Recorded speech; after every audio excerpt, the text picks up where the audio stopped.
Hey coach, I am sitting in or outside on the patio at my hotel in Florida, watching my husband play checkers with my daughter down by the beach, and I'm working on my presentation that I'm going to give in a couple days. It's at the head coach training center here in Orlando, and the part that I'm working on that I wanted to share with you, thinking this might help, is when I was at a point in my as a new head coach where I knew I needed better results, but I also knew that there was no possible way. I was pretty maxed out with doubling the amount of hours that I was putting in and doubling the amount of effort that I was putting in. I was on 24/7. I had multiple hats on, right? Those plates spinning in the air. That was me. I had it all. I happened upon this book, Work the System by Sam Carpenter. Sam owned a call center and he was pretty maxed out. He was burnt out and was minutes away from going bankrupt and needing to shut everything down. And in a moment of desperation, one night, he sat there and was thinking about his business. And it occurred to him, one of the examples that he used was the idea of a race car, right? Formula One, I believe, race car. I'm not a car person, but this is a high performing machine. Well, it didn't start this way, right? This machine starts as a bunch of individual pieces. Each piece, when broken down, is optimized. And when optimized, right, and when it puts it back together, that's when this thing can go up thousands or not thousands, but hundreds of miles per hour. He sat there thinking about how this applied to his business, and the light bulb went off for me and how I could be doing this as a college coach in every aspect that I was needing to do.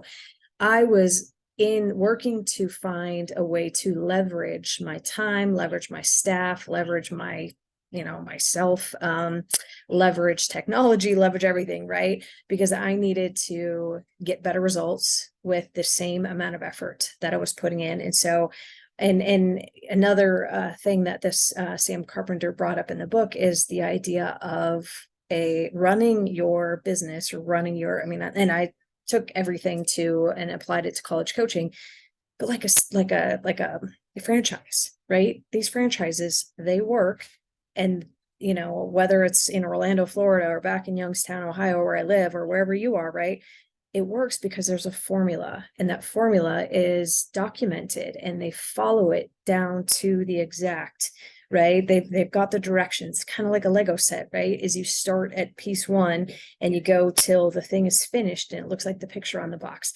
I love that concept, and it got me thinking, how can I currently run my program this way, right? So the formula that I stole from them, or borrowed, right? Borrowed from them, is this framework. And I love it in applying it to college coaches, because everything we do as a college coach has a result tied to it. Agree, right? It does. And with each result, there is a process, this 1 + 2 + 3 + 4.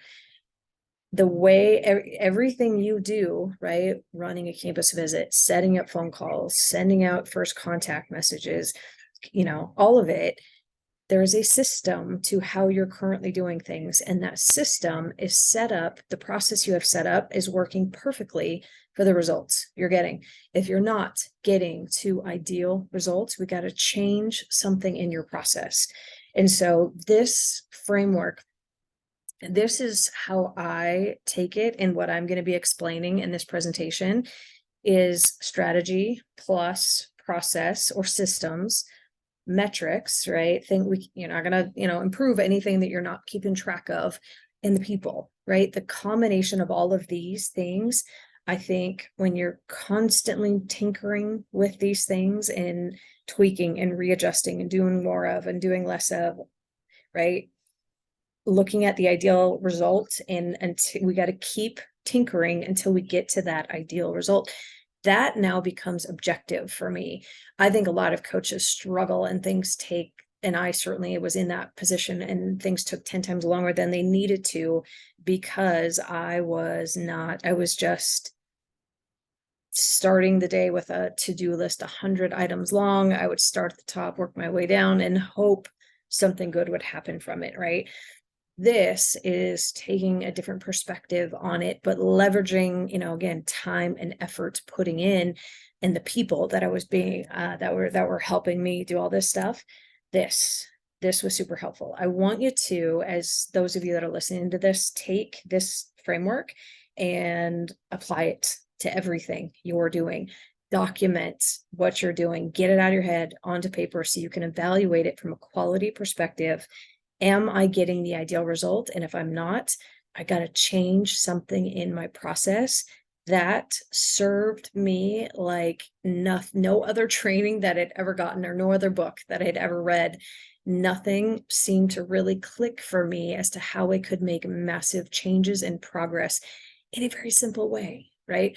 So I hope that helps. I'm going to break down these other little pieces here coming up in this video because, one, I'm practicing my speech, but two, I want you to have this information, right? And take it and use it.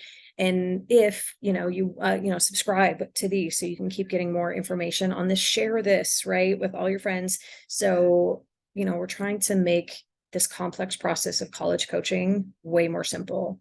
Okay. So I hope that helps. Let me know if you want me to help with any other things with, what you're doing as a college coach or with recruiting. Would love to help.